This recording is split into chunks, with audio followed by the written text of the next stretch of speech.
School of Hip Hop right there, but is hip hop new school? We talk about teaching kids about the economy and capitalism. We welcome in now Greg Caskey. Greg holds a master's degree in economics and entrepreneurship for educators from the University of Delaware and practices something that he has labeled HipHoponomics. And Greg, thanks for the time this morning. Why don't we start by laying out a little bit for people about what HipHoponomics is and how it is implemented? Yeah, well, thanks for having me on, Sure. Peter. It really means a lot to me. Well, in my mind, HipHoponomics is the perfect marriage between two things that were destined for one another, namely economics and hip-hop. So ever since I started student teaching, Christiana High School, and then at Penn Cater Charter High School, and then at DMA, for the last 4 years, I have found great joy in teaching these really rigorous and intellectual concepts through hip-hop, right? Not as a replacement for the content, but as the front door, because unsurprisingly to you and probably most of the listeners, not all teenagers are really excited about Adam Smith's division of labor or free trade versus protectionism, which maybe is, a defect on their part. But I find it, of course, fascinating.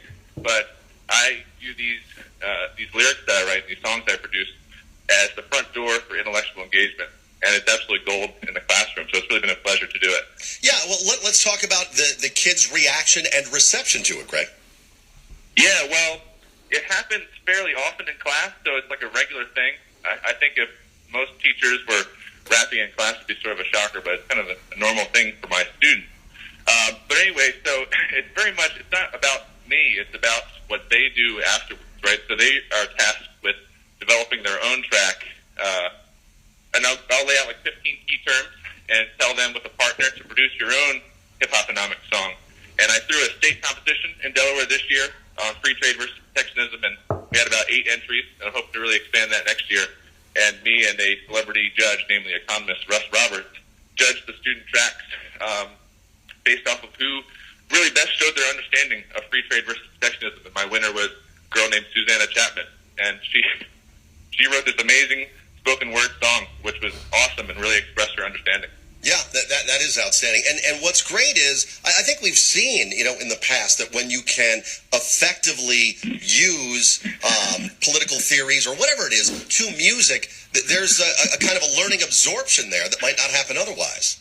Exactly, yeah. So when I was in 10th grade, I had a very influential teacher, Joy Schillingsburg, and she would, give us assignments that were similar to this. Like I remember writing songs about Charles Lindbergh and stuff like that to synthesize the content, right? So it's one thing just to regurgitate the content and show that you've memorized it, but when you have to synthesize it and create something meaningful out of it to share with peers, and you don't want to look stupid in front of your peers, you want to create something awesome, right? So that really promotes deeper understanding and engagement, and that's been verifiably true for me for the last few years, especially last month.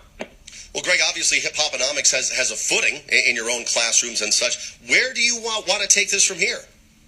Well, so people can visit HipHoponomics.com, which is sort of difficult to spell, but the best way to think of it is economics minus the EC and put hip-hop in front of it. HipHoponomics.com.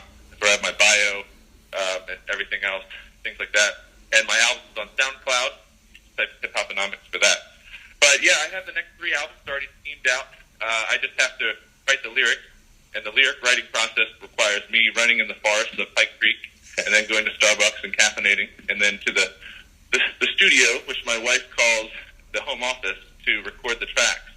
And, I envision producing albums going forward on various topics, which I won't spill the beans on, Sure. and doing these competitions, right? I think that's the 1-2 punch of getting kids engaged with this stuff. Because it's a huge injustice to me that people think economics is boring. Definitely not. It's like the most alive and exciting subject you can imagine. I think it's because that Ben Stein movie, or that Ferris Bueller's Day Off. People right. think, oh gosh, economics. Blank to economics, yeah.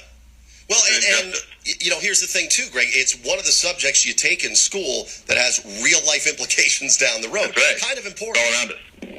Yeah, so I just got my first tattoo recently. It's been a long time coming, but I found the desire to teach economics while I was getting ink. I was teaching about this concept called elasticity of demand, and I uploaded the video to my HipHoponomics Facebook page.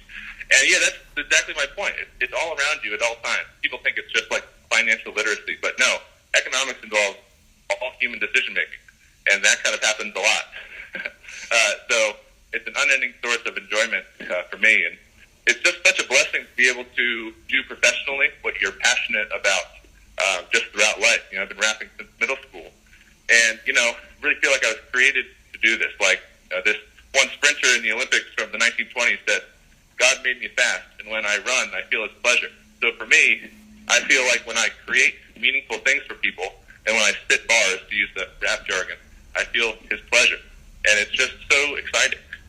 Well, it is exciting, and it's really interesting as well, Greg. HipHoponomics.com is the website. Greg Caskey's been our guest this morning. Greg, keep us posted, and thanks so much for the time this morning. Nice to Absolutely. Thank you so much, Peter. You bet. Thank you so much. It's 8:38 here on WDEL. Frame ceiling fan with 3